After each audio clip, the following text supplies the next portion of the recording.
All right. Hey, how's it, everybody? It is 5 p.m. ish, West Coast time. I am thinking it is, let's see here, 2, 1, 3, 4, 3 p.m.? No, 2 p.m. Hawaii time. Wow, that was awkward. 2 p.m. Hawaii time, 8 p.m. on the East Coast, and 7 p.m. for our Central Time folk. I am Mad Statter. This is Chatter with Statter, and I think I need more coffee. All right then. Oops.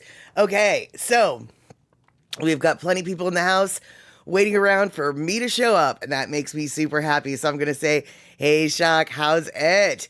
Looking like she is testing out some of the Stream Element things and stuff. We'll call them bells and whistles. Hopefully they'll sort of be working. We're trying to get things in the background lined up, and background things are just so confusing sometimes. All right, but you know what? In the meantime, we have got Gina in the crew, which is awesome. And then let's see here. We have got Darlene as usual. And let's see here. Shock, super stoked about the 8-ball, but why did the answer not appear on Twitch? That might... I might have an answer to that. And then let's see here. Gina and then Rick and Ann Aware coming in. Good to see you there, Aware. And all right, we got Felicia saying aloha all, and Elaine saying I'm gonna be K because I eat my sandwich. I got my sandwich. Actually, that's not what she said. She said lunch, munch, munch, but I assume that lunch means sandwiches. And oh my goodness, Rick, you're here, and you had a long day today. Woke up at 5 a.m., closed down the cabin, and drove home. And now both Rick and Darlene are in Dahale. So glad you're back home safe. I'm so glad to see you. I did not anticipate seeing Rick today. Thomas the Turtle, 8 p.m. on that there East Coast. And let's see here. Shock, when do I not need more coffee? Before I go to bed, I guess, maybe? Yes, there we go. And oh my God, we've got Base 4001, John, coming in. How's it, yo? Haven't seen you in a long time. So happy that you could be here today. So let's see here. Rick, Magic 8-Ball is 85 on the freeway, making good time. I think it is. And 8-Ball says, I'm not sure what those answers are, but I'm thinking, I'm thinking that the 8-Ball is laughing at you. And we've got Pussycat in the house as well saying, boo. And all right, perfect. Let's see. Shock coming in on every single side. Darlene talking about how Rick will be snoozing and snoring some good logs tonight. Awesome. And let's see here. Oh no, Shock, you of all people should know a late cup of tea is not good for your sleep.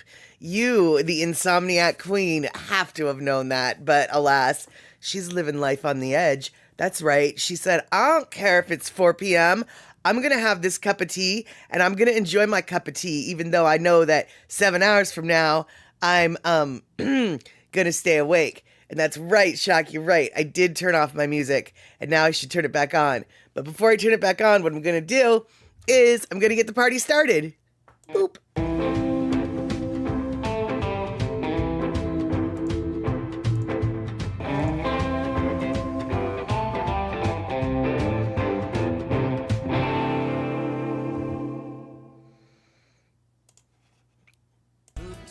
All right, so the music should be there. We're here, you're here, we're all here. So good to see every one of you here today. And we have got,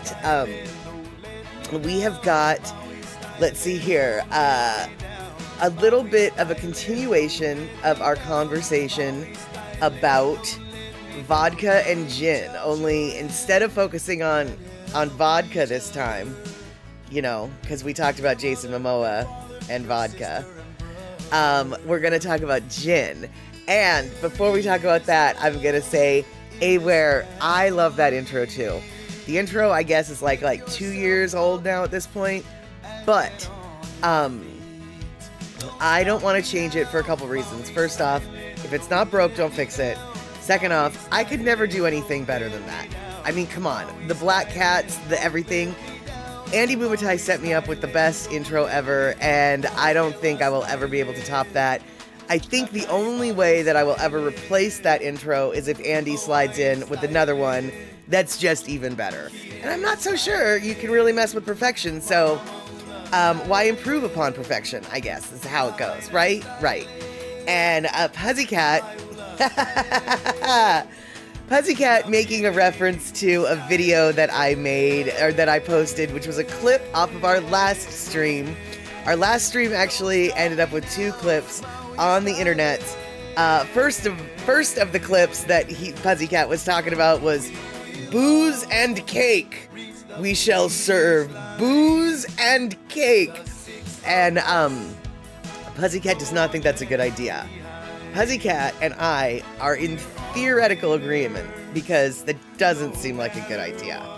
But it actually worked out really well. I enjoyed that restaurant that served booze and cake, and that is all we have is booze and cake. I enjoyed that restaurant while it lasted. They had good booze, they had good cake. It actually worked.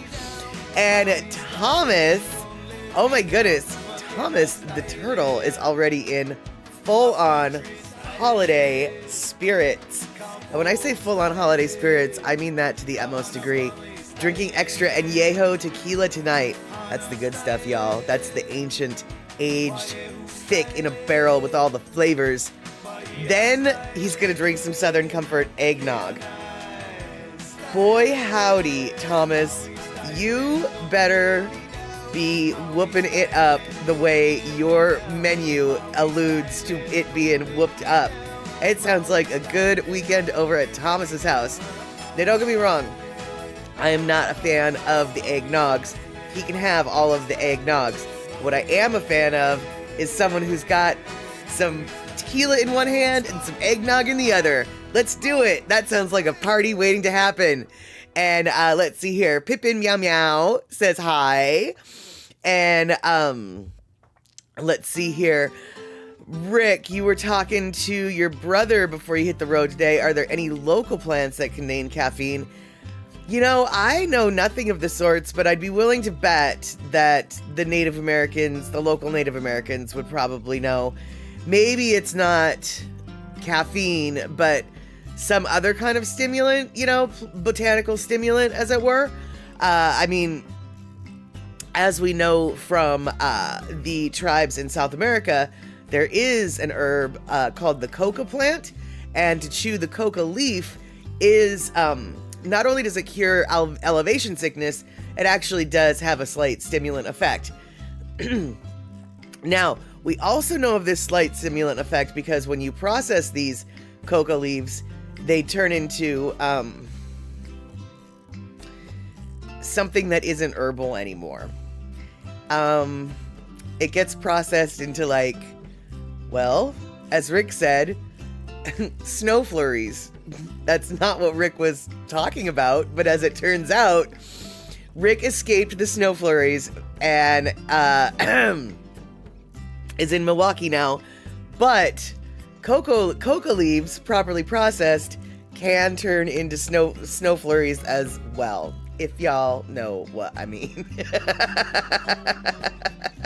Hey there, PPP Bang, how you doing? We are talking about gin, caffeine, coca leaves, devil's dandruff, perhaps, snow flurries, however you want to phrase it. Yeah, but the main focus today is going to be a little bit on gin. So, last stream, we were hypothesizing what the flying fork is vodka, what the flying fork is gin, etc., why and how and what, and this, that, and t'other. So I went down a little bit of an internet rabbit hole, and first off, y'all, we are not going to explore this, but down the rabbit hole, I found out, and I don't know how it's done. I didn't go down that twist. But apparently, not only can vodka and gin be made from having like, from almost any base to distill, you know? You can actually make vodka and or gin from milk. Milk.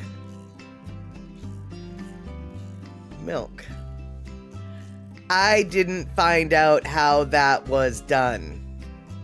No. Instead, I said, oh no, that sounds gross.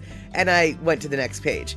But what I did find out when I was doing my little things and stuffuses, that not only, I took notes, you see, not only can vodka and or gin be distilled from almost anything, the key component to vodka is the fact, and in fact, the United States government defines vodka as neutral spirits or alcohols that are filtered or treated so as to be without distinctive character, taste, aroma, or color. So, basically, you can make, when we were discussing how and what and whatever, we were like, well, why, can you make vodka from like sugarcane? Yes, you can make vodka from sugarcane. And the difference between vodka made from sugarcane and rum made from sugarcane is simply the filtration afterwards.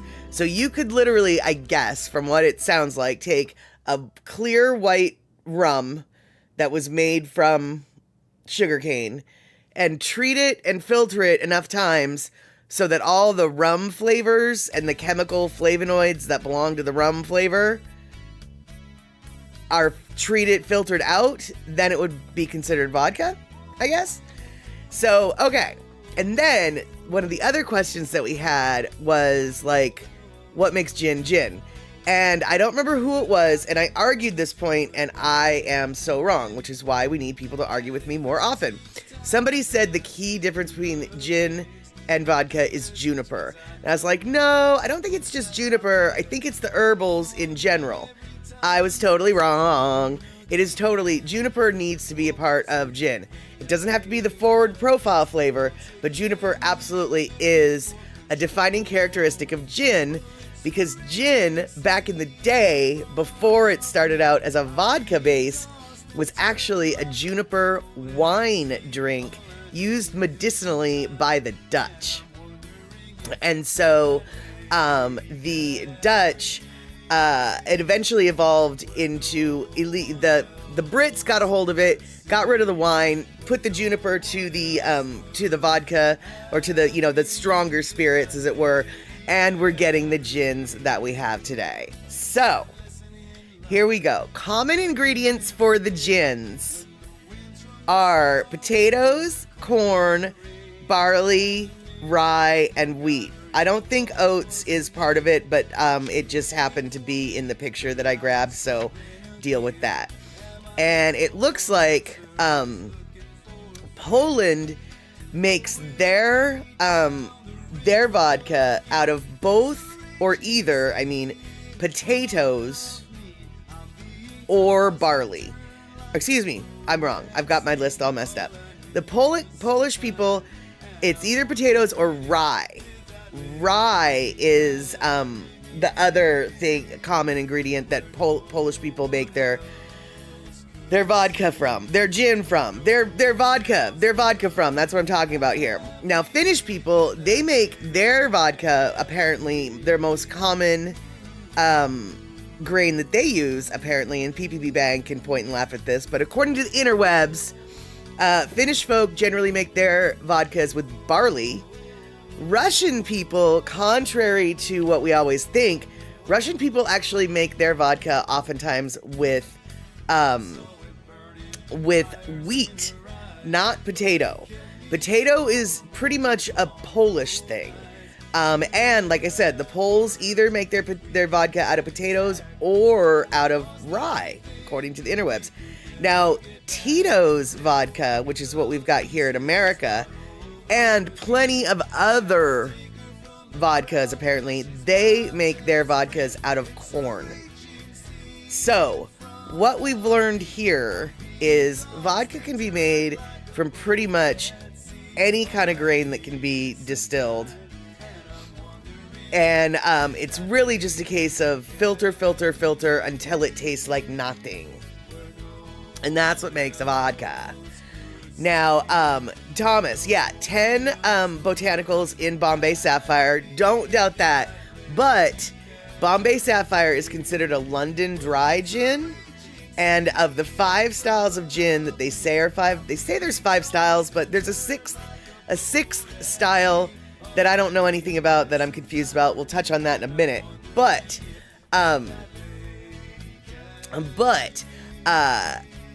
the London dry gins, the Bombay Sapphire being an example, Tanqueray being another example, they all are they're going to be very dry with no sweetness to them, and they're going to have the juniper forward flavor, right? That's like what makes them their thing.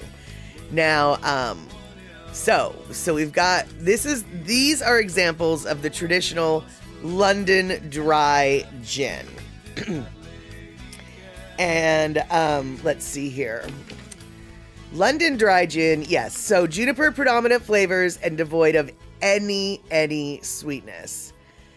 And let's see here. Then we've got Plymouth gin.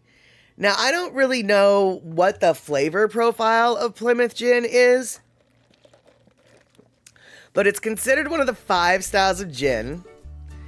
And its only defining characteristic that I can really think of, or that I can really find, is that it has to be made in Plymouth, England. So if anybody out here, and Tom, I'm looking in, Thomas the Turtle, Aware, I'm looking in your direction. I'm curious if you guys know what a Plymouth gin is all about. And Picola tea. Are we day drinking here? Oh wait, it's already nighttime for most of us. Exactly. Picola tea. We are carrying on with our conversation about gins, or excuse me, we're carrying on a conversation about vodka and gin, the difference between the two, and then the various styles of gin. So we focused on vodka last stream. Now we're focusing on the gins. And let's see here. Darlene, I remember an Uncle Mikey. He used to make a mash from potatoes and would make a still. I think he had alcohol. You're pretty young, but you remember stories of Uncle Mikey's burn the hair off your chest liquor. Right, yeah. See, and he probably, Darlene, that sounds more like a moonshine, in the sense that he left it super high octane and didn't proof it down. You didn't water it down to proof it. And it sounds like maybe there was a lack of filtration perhaps going on, which gave it a little bit more of a fiery glow. And okay, and you don't know anything about Plymouth gin either? Yeah, I don't either. I truly don't know. And Felicia, gin and vodka in Long Island, along with everything else, and splash of something, I'm not sure. Yeah, I think Long Island iced tea is gin, vodka. I think it is a little bit of white rum, and then I know there's a dark rum floater.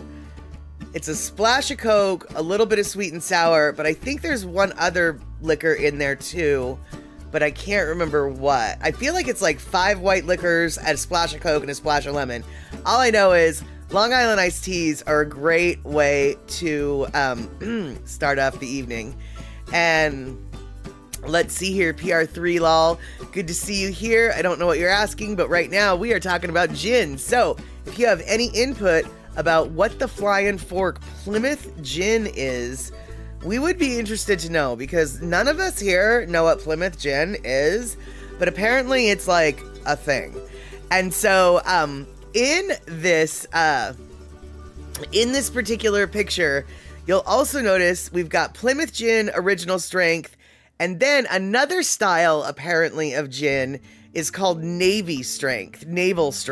And you'll see the blue label here says Navy Strength. I guess Navy Strength gin has to be 57% or higher alcohol, meaning it has to at least be 114 proof. 114 proof is pretty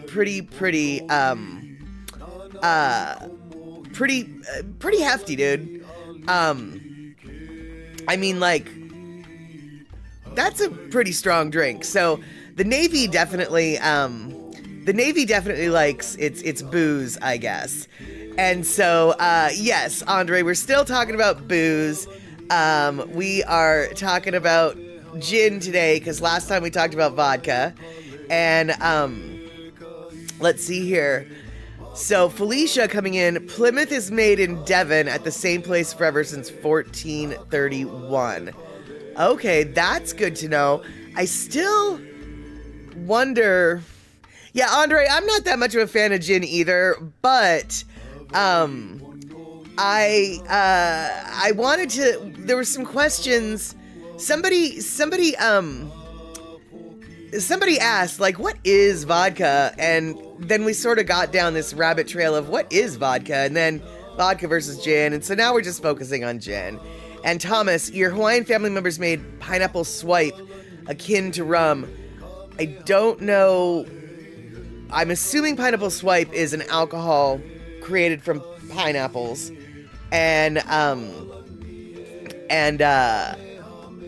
I have no idea how that would taste, but I'll try it. I would try it. And let's see here. Plymouth Gin, it's what locals did when when pilgrims landed. Something like that. But okay, and so you guys, all right, so wait, what else am I missing here? Let's see here. Okay, so we've got London Gin, we've got Plymouth Gin, and then we've got the Old Tom gins. Now, Old Tom gins are allowed to be sweeter than the London Dries. And they're allowed to, like, have more herbals, I guess. As you can see, Old Tom gins come in a variety of colors. So clearly, Old Tom style gin is allowed to have a little bit of elbow room with their flavor profiles. They definitely aren't the white gins. I mean, they can be, but clearly they don't have to be clear the way typical gins are. And then finally, the quote-unquote last style of gin is the American style gins, and the American / West Coast style of gins. And West Coast styles of gins, I guess, from what they say, are more herbal. Obviously, gin by definition has to have that juniper essence. That is a defining characteristic of gin, is the juniper. In fact, apparently the word gin is derived from the word juniper. And so, but the American styles, they're more herbal. I don't know if they're more sweet. I think the Uncle Tom's is supposed to be sweeter. Hard to say. I'm not exactly sure. But these are the 5 styles of the gins that the interwebs said were the 5 styles of gin. And Piccola Tea, are we looking at Statter's in-house bar? No, I wish. Gosh, I absolutely wish. I think in my house, I've got a bottle of Tito's vodka, I've got a bottle of Aquavit, and I've got 4 bottles of Meili vodka, but one of those 4 bottles is actually going to be a housewarming gift, so really there are only 3 bottles left. And no, did I say Uncle Tom? I meant Old Tom. I don't know what it was that you heard me say. I don't know what it was that I actually said. I do know what I should have said, and that is Old Tom. Old Tom is the style of gin that's all rusty and stuff. So Old Tom is what what I meant to say. Apologies if that is not what I said. Yeah, exactly. It was like, no, that's not. I mean, I maybe said it, but that's not what I meant to say. So yeah, it's Old Tom, not Old Uncle Tom, and not Uncle Tom. This is Old Tom is the style of gin. But, and yes, Aquavit is truly hardcore. One of my friends gave it to me, and I was just like, I don't really know if I'm gonna drink this, but I'm gonna keep it on hand just in case. But here's the deal, guys. They say that there's 5 types of gin, but I kind of disagree, although I don't know if I know enough to know to disagree. But what is slow gin? Is slow gin gin? It's red. I've never drank in slow gin. I've never had slow gin. I don't know what it tastes like. I don't know if it's sweet. I don't know if it's... Yeah, S-L-O-E. Exact. Yes. Yeah, S-L-O-G. Not S-L-O-G. That would be slog gin. Slow gin. S-L-O-E. And right, slow gin is pink. Slow gin just can't keep up.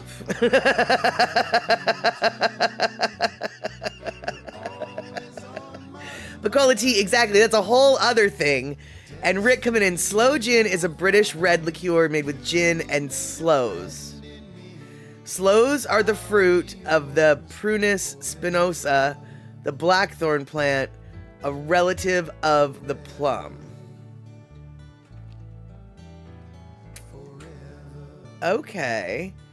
So slow gin is a liqueur. So it's not really a liquor or a alcohol. Sounds like if it's a liqueur, it's got a lot of sugar in it, right? So, okay.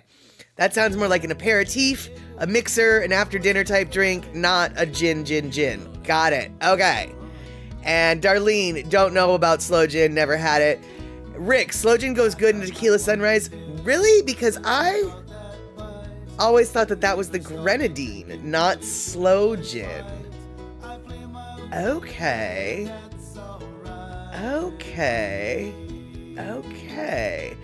And Andre, yes, it is sweet from what I hear as well. And slow gin is a liquor, not a liqueur. Now I have to wonder, what's the difference between a liquor and a liqueur? 'Cause I'm sure there is a semantic difference. But okay. Pussycat used to be a bartender, and so he would know. Aperitifs are before dinner drinks. Really? See, I always thought they could be an after dinner drink as well.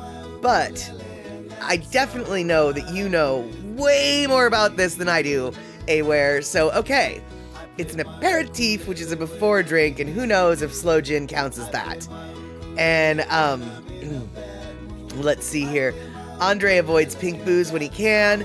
Oh, I don't necessarily, because let me tell you, a Cosmopolitan, which is pretty much nothing but alcohol, and then a splash of cranberry juice, It makes a delectable pink drink that will knock you right out. And let's see here. Okay, so Pussycat is messing with you, and so maybe you were trying to say liqueur instead of liquor.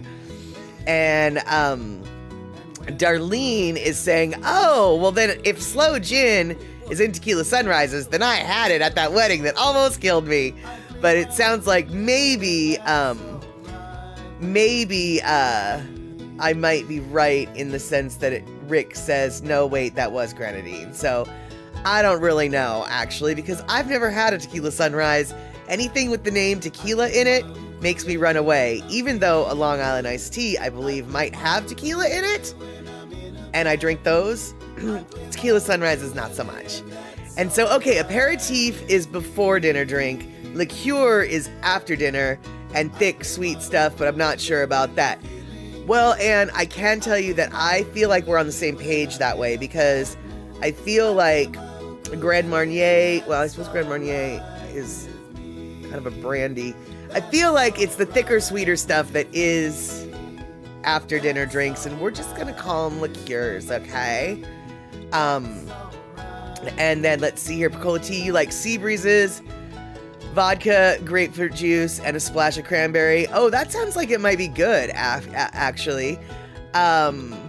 So Andre, aperitif before digestif after meal booze. I don't know if you're being silly or not, but that does make sense. And so, okay, yes, Grand Marnier is a liqueur, and then like Chambord is a liqueur. I'm gonna go out on a limb and say Cointreau is a liqueur. And let's see here. Thomas used to serve the pink panty, vodka and guava juice. Oh, yum. Give me that right now. Actually, you know what? Just give me right now vodka and Pog. I'd be happy with that. I'd be very happy with that. And Anne is saying, Aware is saying, yes, indeedy. Andre is not being silly. Digestif is the French for after dinner. So, Picola tea took you a couple decades to return to tequila, but only the good stuff, not the make you sick for days kind. Yep, there you go. And, oh my God, oh, Felicia, you and I are cut from the same flippin' cloth. Everclear and orange juice. Seriously, Everclear is so problematic for me because I treat it like vodka. Only the problem is it's not vodka. It's like twice as strong, if not 3 times as strong as vodka. Oh, no. Felicia, we're not allowed to play with each other. You're a bad influence, and I'm a bad influence, and together, we're gonna be bad influences on each other. My mom won't let me hang out with you anymore, because you drink Everclear and orange juice just like I do.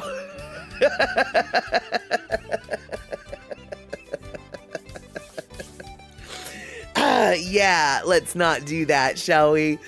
And so, yeah, tequila is called tequila for a reason, all y'all. You know that. And, let's see here. Oh, wow. Thomas, you just bought a $143 tequila reposado in a hand-painted blue bottle. Nice. Nice.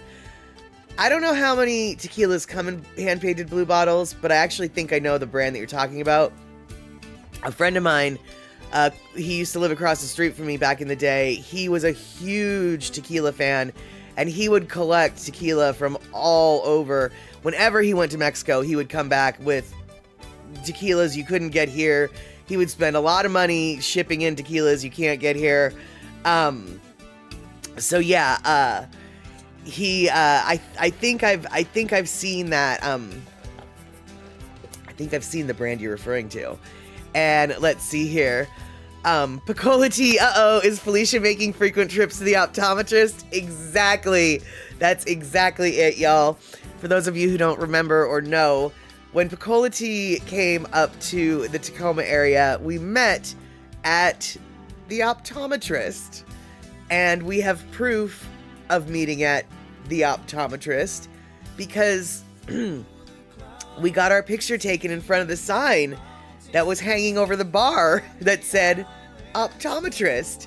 And so now, whenever we're talking about going to the bar, we say that we're going to the optometrist.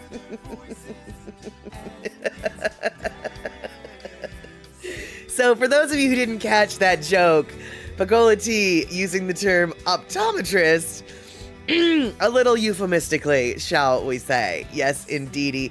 Aware, cattail sighting indeed. That is, of course, Little Miss Ashes trying to get all up in everything without getting all up in everything. She's right here, just out of sight. But now that I touched her ear, she's like, oh, well, maybe I can come in and say hi. Just like Option came in and said hi when he was like, drinks. That's right, Option. We are talking about drinks. We're talking about gin today. And here we go. You might see a little kitty profile. And let's just solve this problem once and for all. And let's just get her all up in the screen. Look, we got Ashes. It's our Ashes moment. Here we go. Yeah, it's our Ashes moment. Are you gonna be good? No, you're not. All right. Here. Let's see. Look at the camera. Look at the camera. Oh, look at the camera. You're being so angry. You're being so angry. I got her feet. There's her peat. There's one of her peats. You guys, you're seeing a peat. You're seeing a peat right there. I'm touching her peats, and she's not freaking out too bad. Just a little bit. All right, so that should solve the kitty problem for the rest of the evening. She's so offended. So totally offended. And so tolerant of cuddles. Oh, I would definitely not say that was tolerant. But she knows that once it's done, it's done. That's how I've always, Pagola T, she tolerates it for 30 seconds. No, luckily no revenge. See, here's my trick when it comes to forcing cats to cuddle. I know it's really, I should wait for their consent, but it's not gonna happen. So, you cuddle with them super hard, and then you put them down, and then you, walk away. You, absolutely ignore them. And 9 times out of 10, they're like, well, wait, you didn't have to stop.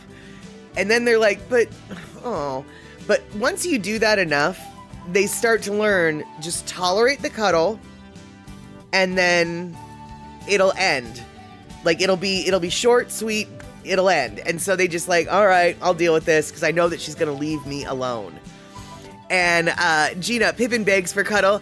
Yes, Dusty does too. When Dusty is in the mood for a cuddle, he will come to my feet and make the loudest noise ever. And then he will cuddle. And then he'll want to get out of the cuddle and go do whatever. And then 30 seconds later, he'll want the cuddle again. His sister though, Ashes, she's just once I'm done with the cuddle, I'm done with the cuddle. And Darlene, exactly. I train them. Just tolerate it for a short span, and then it's all done. And that is exactly what I do. And Option, should we call it cuddles with struggles? If you want to, baby doll, go ahead. That seems like a very problematic phrase with implications that I don't want to get into, but yes, that is basically the way to describe it. And let's see here. Your cats are such drama queens. They scream bloody murder when you pick them up, but then they come back for more moments after complaining. Exactly. And so if you do a strong cuddle and then absolutely ignore them and leave them alone, they are left wanting more. I swear to goodness, they are left wanting more.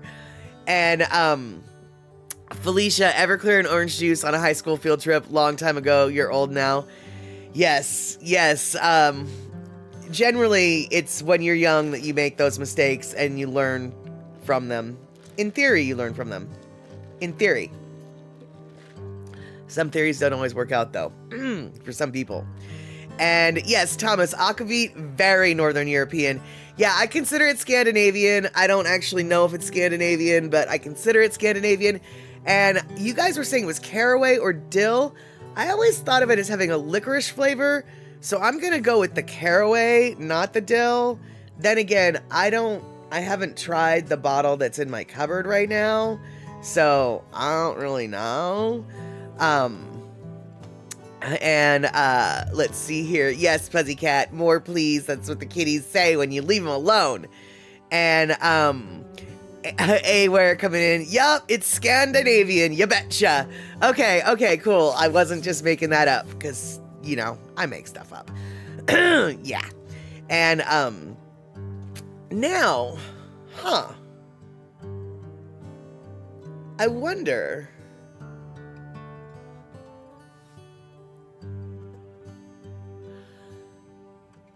Aquavit,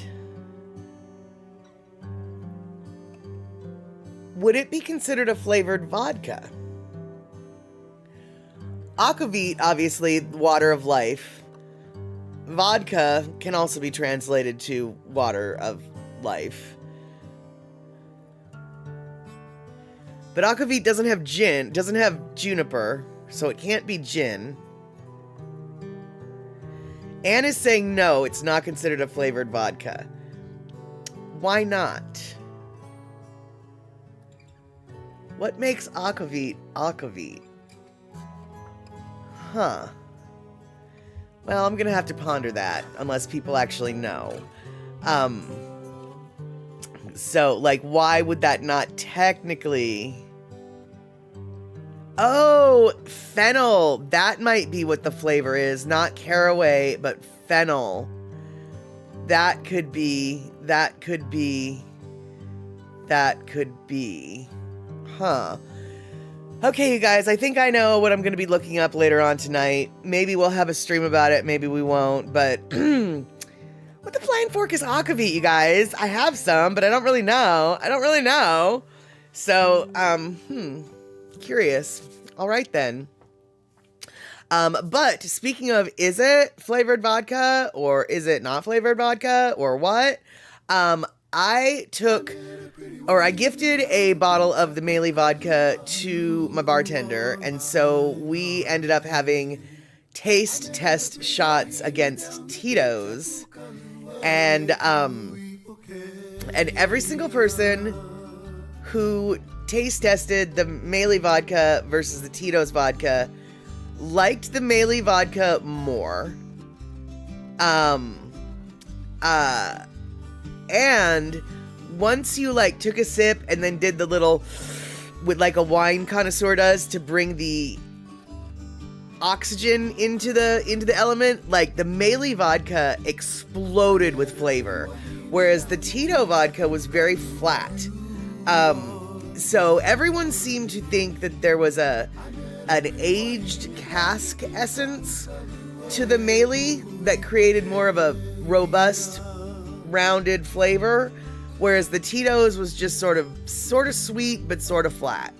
So I believe I mentioned I was going to do a taste test between Meili and Tito's, and so I did, and now y'all know. And Thomas the Turtle, Aquavit is more akin to gin. Exactly, that's what I was thinking, because it's got so much herbal. But gin, by definition, as we just discussed, has to have juniper. So if Aquavit doesn't have juniper, then by definition it's not a gin. Which then makes me think, well, why is it not considered a flavored vodka? So, you know, and Andre coming in, Aquavit is a strong spirit originating in Nordic countries with at least 37.5 in the alcohol content. 37.5 would be 75 proof.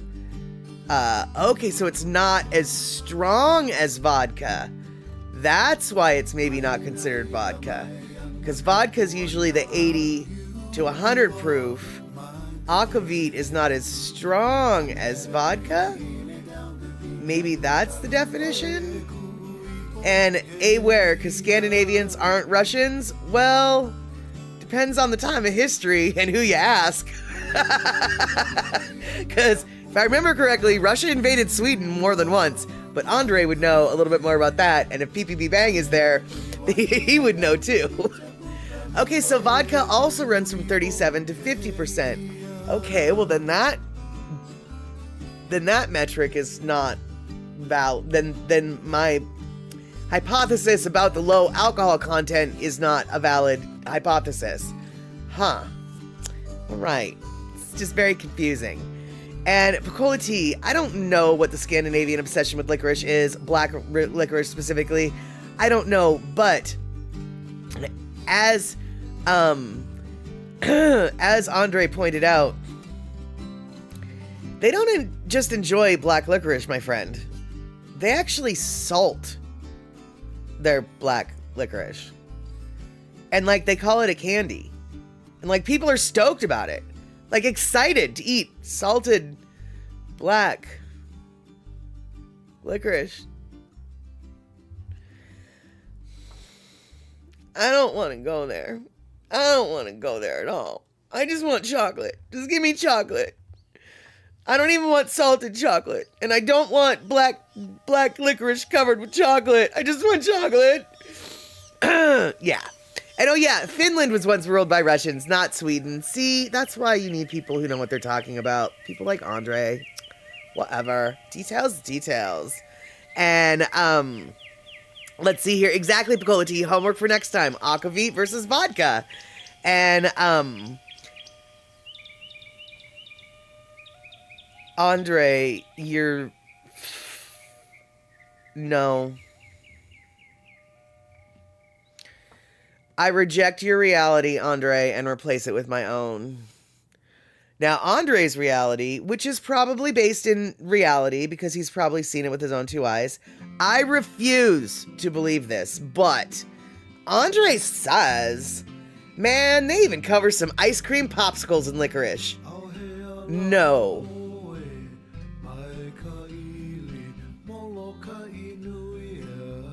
No.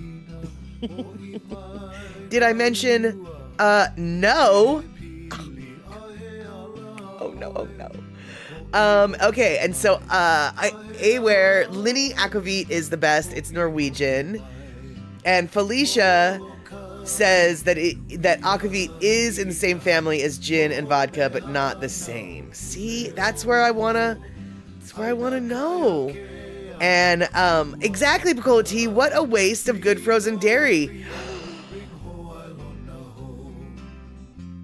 Oh, Andre, I am so sorry. You ate it by mistake thinking it was chocolate. This happened in Finland. Another reason why I don't like that place. I can only assume. Now, if I were you, I don't know if you were classy like I would have been, but because I'm super classy, I would have taken a bite of that ice cream, and then I would have been like, get off my tongue, right away. It would have been in and out and get it off my tongue, all in one fell swoop. People would be so impressed with the subtlety and grace in which I handled the situation. They would look to me for future videos of etiquette. Or not. Yeah, or not. All right, you guys. So, it is getting to be close to the top of the hour, which means we sometimes have a Lono Listening Break. However, today's Lono Listening Break is a little bit different. Today's Lono Listening Break is also a bit of, let's see, a preview, maybe? Not a preview. Well, here we go. So, if you guys have When Ancestors Speak, the first of the Molokai Eevee Band releases this year. They've got two of them so far. When Ancestors Speak was the first one. Life is Pretty Good is the second one. You've got the first one, When Ancestors Speak. The very first song on that album is called Longest Time. And that song has a lot of parts to it. There's the song part, but then there's a background part that's a chant. It's an actual legitimate Hawaiian chant. Not only is it an actual legitimate Hawaiian chant, there is a hula that goes with it. And I have for you a performance of that hula that goes with that chant, with the chant chanted by Lono himself. And so I want to share with you this Lono hula break. And after that, we will have a legitimate Lono listening break. And Cave 305, that's excellent that you don't care. And I'm sorry that you're sorry you don't care. You should at least care that you don't care. But check this out. Why don't you learn a little hula dance and maybe you'll care? All right, Felicia Nichols, we will see you soon. As of right now, though, we've got our pal Lono doing a hula. Boop. Kamakane pu a I makana lua a e pu I kalai I ke kulaloa. Kamakane pu a I makana lua a e pu I kalai I ke kulaloa. Ina pu piliha a I le hua kai. Ehu ke one I ke kikio. Ina pu piliha a I le hua kai. Ehu ke one I ke kikio. A e pu ua o ke aku kapalili. Ke o maila I ka ia kau hako. A e pu ua o ke aku kapalili. Ke o maila I ka ia kau hako. Mai mo ko kapu mai ka ili ki. Kui alali poa a e he ha. Mai mo ko kapu mai ka ili ki. Kui alali poa a e ha. A e pai ka pale a e pai pane e ne. Uru hau la la o hia I ke kualono. A e pai ka pale a e pai pane e ne. Uru hau la la o hia I ke kualono.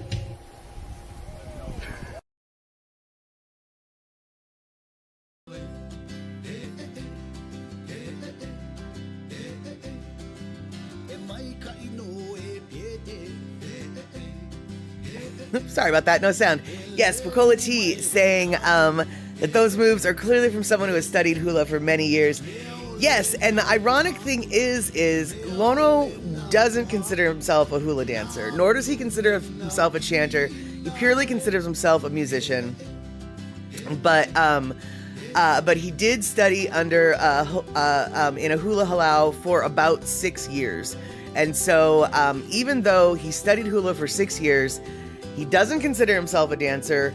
Apparently, the dancers that he danced with also don't consider him a dancer. So, as talented and coordinated and skilled as Lono seemed and is actually in that video, apparently he ain't really that good, according to the real dancers of that halau. First off, I am not the one saying that, okay? This is what he has told me in regards to his ranking in the halau. He really was not considered one of the better dancers. Which says to me how good you gotta be, And honestly, even though it's not like the dance looks very difficult, it is amazing how difficult it is. Go try it. You go try it yourself, and the little knee bends and this and the other thing. You'll end up absolutely breathless over it's a minute and a half dance, I think, and he's just it's really much more difficult than it looks. And oh my goodness, Cave 305, did you just subscribe? Super stoked. Awesome. I hope to see you here.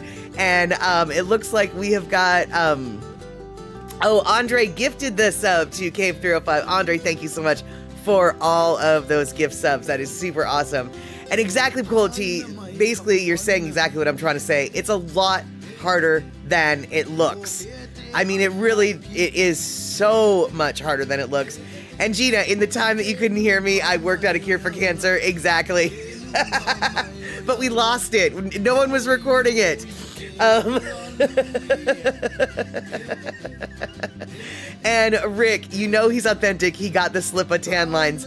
Absolutely. In fact, for a second, last night when I downloaded that video, for a second I thought he was actually wearing shoes because I thought his slippers were like yellow or whatever, because the tan line is so flippin' distinct.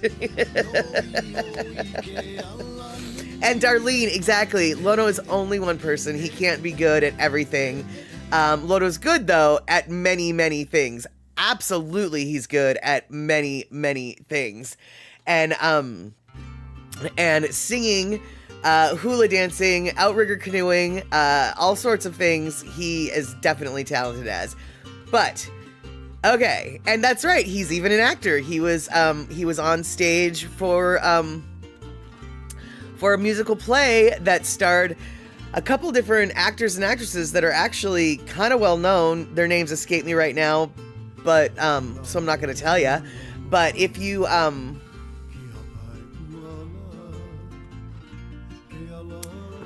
look up something on the internet, you'll get to see them. But I don't remember what it's called, so I'm not going to tell you.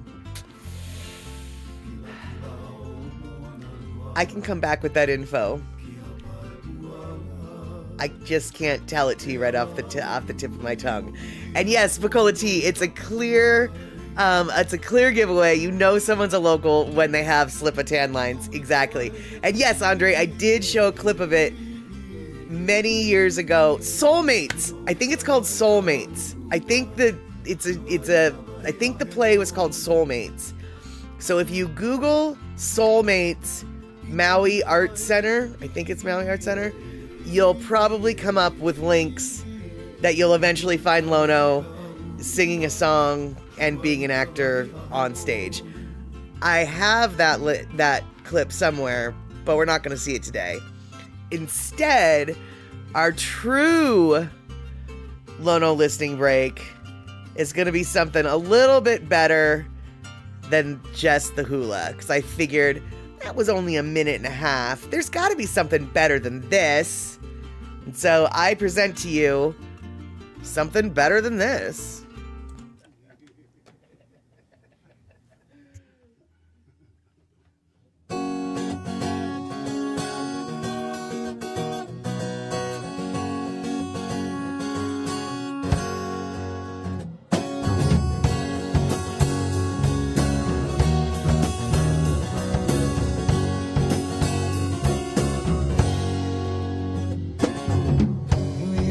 Sitting in this filthy room, I can hardly breathe tonight, but it's only once a week. Sometimes we get a crowd, sometimes it's just us, but I'm not here complaining, that's just the way it is. Get me something better than this, do me something better than this, 'cause I can't take this anymore, no. Something better than this. Do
right, there you have it. So, not just a hula, but something better than that as well. So we got a little bonus Lono break there. We did. Thought Pussycat might be happy with that. So, so indeed, the chant, like I said, is the chant that you saw Lono Hulu to actually is part of the first song of When Ancestors Speak. So if you happen to have that album, I dare you to go listen again to that first song and see if you can spot that chant that's going on in the background. One day, if we're lucky, there might be a video that goes along with that song where maybe we get to see some hula moves by Lono, but that might just be me dreaming. So I'm not saying that's on the horizon. It's just me hoping it's on the horizon. Another thing that I think is on the horizon, but definitely don't quote me on this. I feel like I could be lying, but I feel like I might not be. I feel like Lono mentioned to me that the song Something Better Than This, which we just heard, is going to be on the third Molokai EV Band release. But you're going to have to wait for that release to find out if I'm right. I'm going to have to wait for that release to find out if I'm right, because I might not be, but I think I might be. I don't know. We'll find out. We will find out. Okay, now, we're reversing, going back to the Aquavit situation. The Aquavit that I have in my cupboard is no longer in my cupboard because it's right here. And it's from a local distillery. Ooh, that didn't work. It's from a local distillery. Hold on.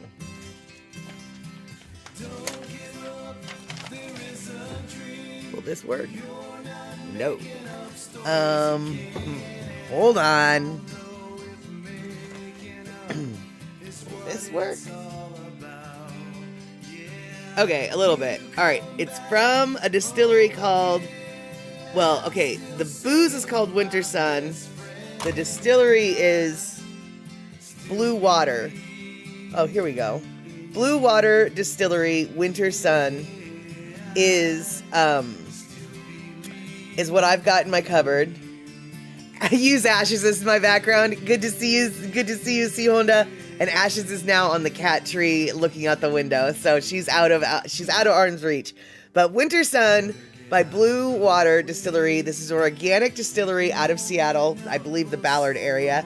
And this particular bottle is certified USDA organic, and it's all fancy pants with like 1% for the planet, American glass. But the flavor profile, according to this, you cannot probably read it, but I'm going to do it anyways. Caraway, anise seed, and orange. Here, hold on. All right, well, you can't see that. But it says caraway, anise seed, and orange. So it's going to have those licorice profile flavors that I don't particularly like, which means I will be sharing this particular bottle with anyone who might want it. All right, Anne coming in with some information that I've been wondering about for the last 45 minutes. Some Googling and learned that Swedish Aquavit has to use dill to be called Norwegian Aquavit. Oh, this is fascinating. Okay, so Swedish Aquavit has to have dill. Norwegian Aquavit has to use 95% Norwegian potatoes. And Linny is a barrel-aged Aquavit that is on ships that cross the equator twice before it's ready? Alright. I definitely...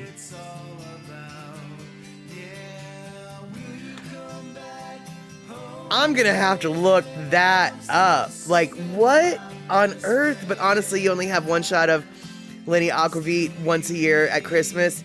And I guess what Linny is what that's line means line, I guess, or something. Oh wow, I'm definitely. Oh man, you just opened a barrel of worms there, and when trying to answer that question, you've given me so many other questions. And apparently the aging on the voyage supposedly makes the aging better. The line is the equator. Right, exactly. Well, that reminds me, I don't know if this is true or not, but I've heard this is true. And you know what they say. They say a lot of things, and always it's the truth.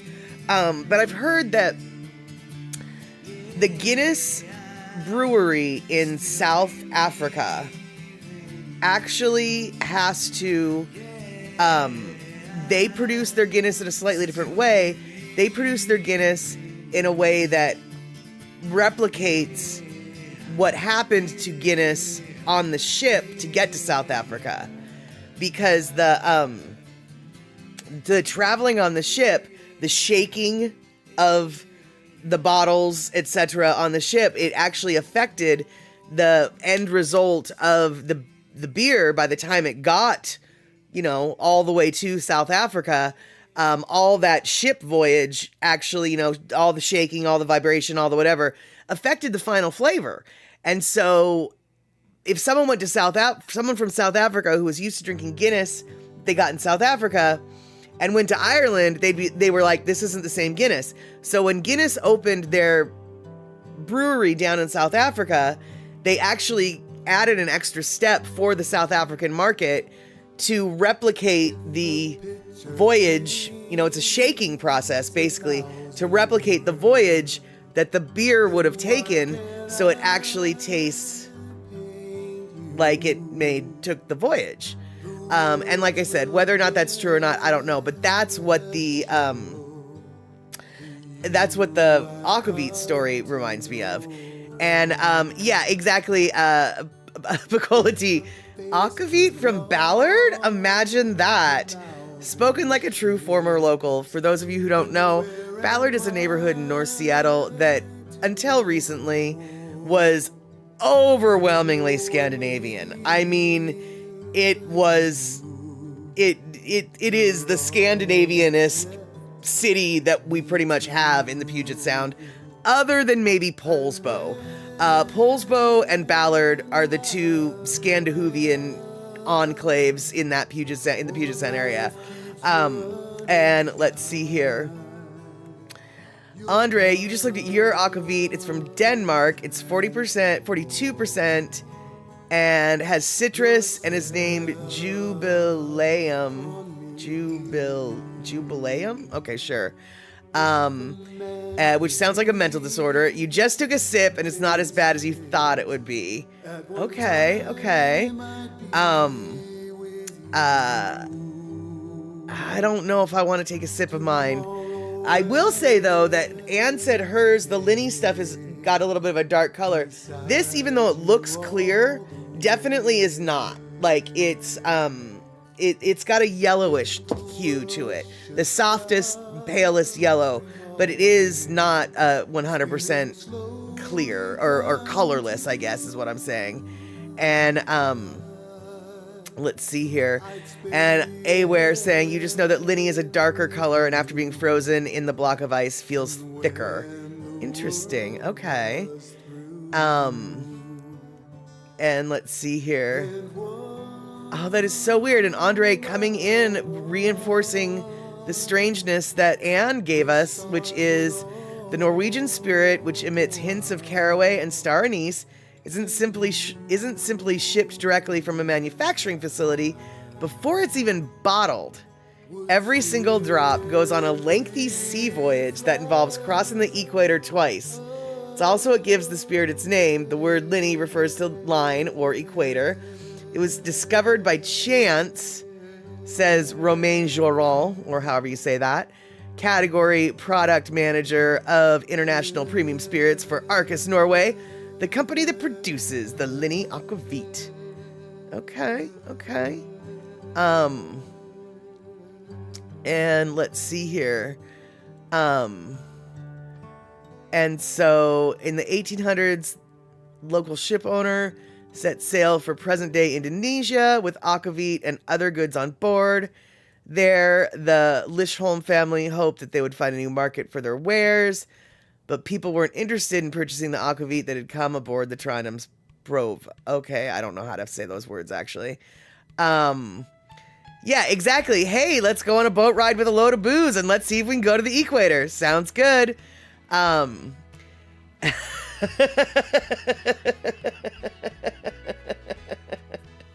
And Pacola T making fun of the old, aged Norwegian type residents in Ballard. They drive by sound. That is very true. That is very true. Let's see here. Hey, Michi Mama. Good to see you. We are definitely randomly talking about booze at this point. We started out talking about gin, but now we seem to be talking about Aquavit and all the different strange kinds of Aquavit there is. And that is right, where you're a Scandahoovian, don't you know? Yeah, sure, you betcha. And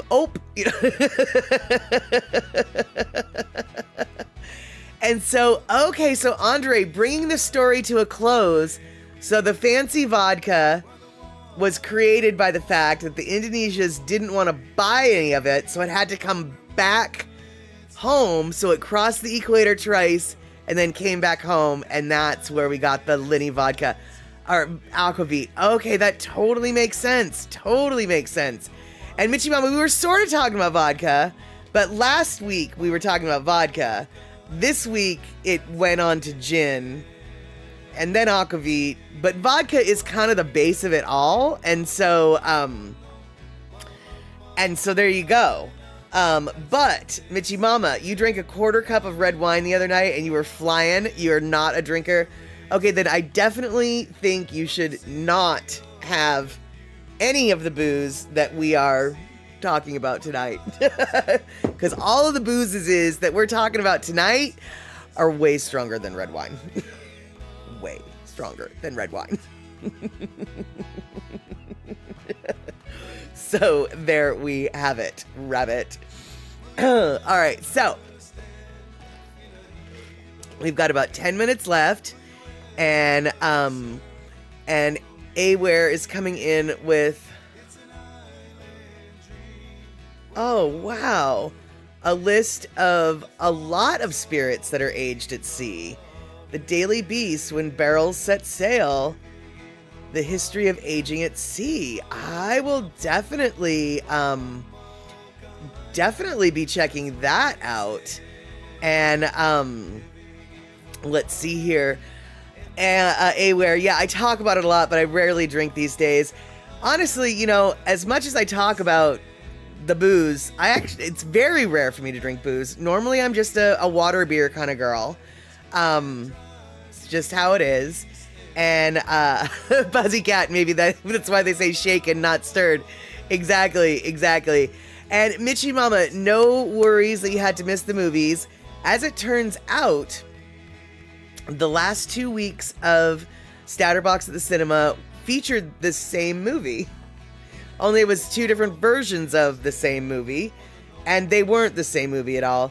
We watched Haunted Mansion. The Haunted Mansion, it's a Disney movie. We watched the original one last night with Eddie Murphy, and then we watched the most recent version 2 weeks ago, or previous weekend. That one had Owen Wilson and Tiffany Haddish. Both of them great little movies. 2 very different movies, even though they're both by Disney, both have the same title. Both had the same premise, but the way they told the story, very, very, very different. So, you missed some movies, but whatever. You aren't hopefully going to be missing next week's Statterbox at the Cinema, which is, of course, my annual showing of Coco in honor of Dia de los Muertos. And Coco, probably one of my favorite movies of all times. Such a beautiful, beautiful, stunning animation by Pixar and Disney. I think it's by Pixar. It's a Disney movie anyway. And I didn't really mean to be so Disney heavy, but what do you know? 3 weeks in a row we're doing a Disney. Then the week after that, if everything goes right, we are going to be watching Barbie. That's right. I've got a line on the new Barbie movie, and so that is the plan for Statterbox at the cinema for the next 2 weeks. And let's see here. Andre talking about the Icelandic Black Death drink, which is Brennivin. Okay, Brennivin, better known as Black Death, is the Icelandic's distinctive spirit. It was created from the Aquavits, introduced by Danish merchants in Iceland in the 17th century. The exact translation for Brennivin is burnt wine. I figured wine had to be part of it. And this refers to how the Aquavit is produced, distilled over an open flame. Completely different from the production of wine and beer through fermentation without applying heat. And voila, I'm very confused. Mixing the aquavits with some specific herbs and distilling the agua. I'm a little bit confused about that. But Cola Tea was talking about a winemaker who's storing his bottles at sea in the ocean for its constant temperature. Interesting and risky considering the typhoons and all. I have heard of people doing that with various and assorted things. Aging cheese underwater, aging booze underwater. And yeah, it is a real risk because a lot of, if there's any kind of, there's a lot of breakage that can happen with that. And so that is a really risky move to store the bottles underwater. I feel like,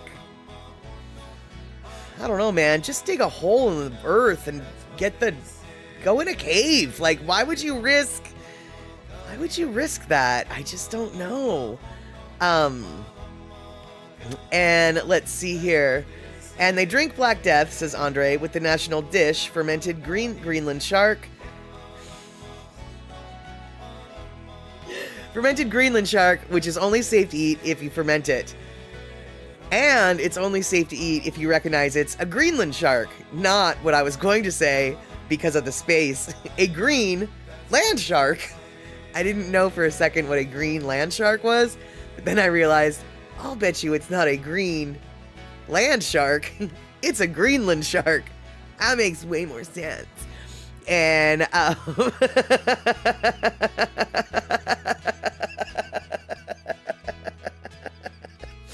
and Pussycat. I thought you didn't like the combination of booze and cake, Pussycat. Pussycat, I feel like this has been very informative about all kinds of gin and vodka. But what about the cake? What about the cake? Well, there's plenty of cakes that have booze in them. Galliano cake being one of my favorites. In fact, I loved Galliano cake when I was a kid. But oddly enough, at the booze and cake store, they actually never served a Galliano cake, which is really odd now that I think about it. And Andre, a green land shark is an Icelandic SNL skit. Oh, totally, dude. That is a very random reference, but you're right.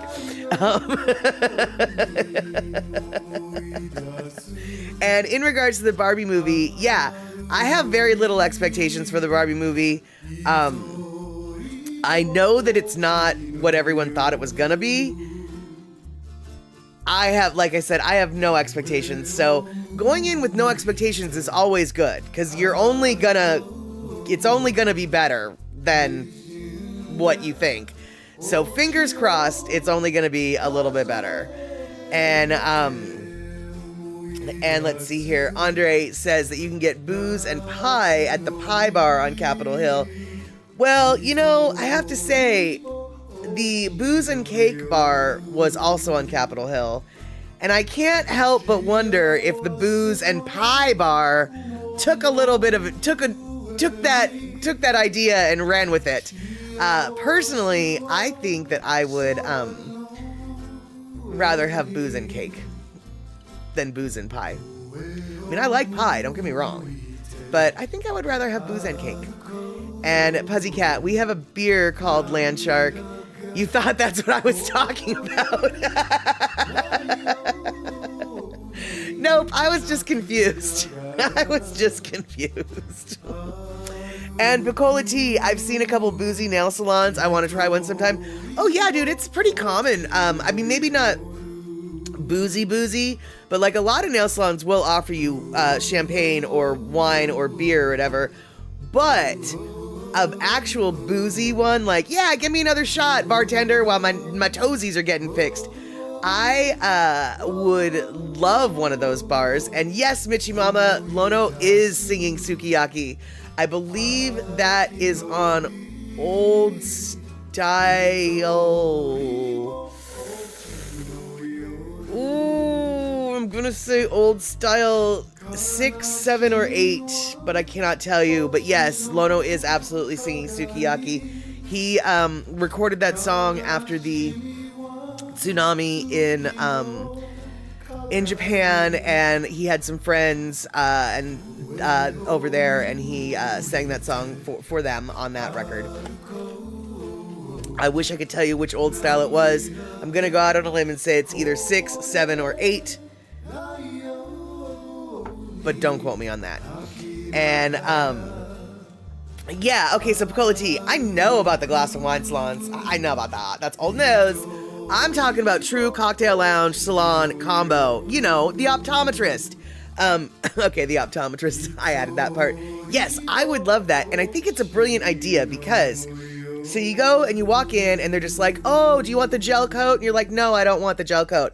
And then after you get, a couple drinks in you, they're like, do you want the gel coat? And it's like, I want my nails to look like diamonds. Yes, I want the gel coat. Give me the gel coat. So I think that that's a really good idea, as long as Andre points out, the nail person isn't drinking too. Yeah, the nail art might get a little sloppy halfway through your appointment if they're drinking along with you shot for shot. So, so there you go. Andre, you remember hearing Sukiyaki so much as a kid when going to Hawaii? Pussycat, I recognize your 2-minute warning. But check this out, you guys. This is, okay, so the song Sukiyaki that Lono did, I went down a rabbit hole after hearing Lono's version of that song because I didn't know that I knew that song, except for he kept singing this phrase that I knew how the words went, although the words he was singing obviously were not the words I was singing. But there is a part of the song, it's a hip-hop song that I know from Snoop Dogg, but actually I believe Slick Rick. Slick Rick was the first one to do it, and it's a song called Lottie Dottie. Lottie Dottie, we likes to potty, we don't cause trouble, we don't bother nobody, we're just some sisters who rock the mic, and when we rock up on the mic, we rock the mic right. All right, that one. In that song, there is a sub-song where the main rapper who's telling the story is getting sung to by this girl. It's all because of you, I'm feeling sad and blue, you went away, now my life is filled with rainy days. I love you so, how much you'll never know, 'cause you took your dope away from me. Alright, so I've heard that song for the last 20 plus years of my life and only heard that part of the song, only knew of that song, and now suddenly I'm watching this Lono video and I'm able to sing along, not with the words, but with the tune. It's all because of you, I'm feeling sad and blue. Anyway, as it turns out, Sukiyaki was the original song, which then got covered by this girl group in California where I can't remember who it was or what they changed the words to and what, but basically the song, they redid the song in English, their own version, and then that version got sampled into a fork ton of rap music. And so it wasn't until I realized, Slick Rick. Andre, exactly. Slick Rick was the first one, and then Snoop Dogg covered it. It's Snoop Dogg's cover that I am most familiar with, but I do believe the Slick Rick version has a sample of that same song. I could be wrong. Either way, I think it's like Touch of Honey or Taste of Honey or something like that is the girl group that did it. So I had never known that song was even a song. Anyway, my point is, it wasn't until Lono did the original song that I found out the history of that song that has been sampled into so many rap songs, and I'd only heard it through the hip-hop sampling. But as it turns out, as Picolati said, that song goes back to the 1950s. I had no idea. And so a Hawaiian singer doing a Japanese song made me recognize the history of hip-hop music's sampling of a 1970s version of a 1950s Japanese song. All right, follow that? No, of course you didn't.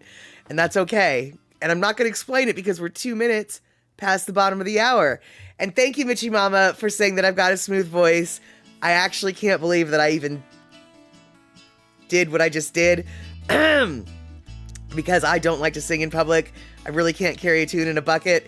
But Darlene, you did follow that. Yes.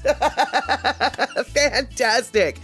And Pussycat, you like it when Chica sings it. I don't know who Chica is, but see, clearly this song has a huge history.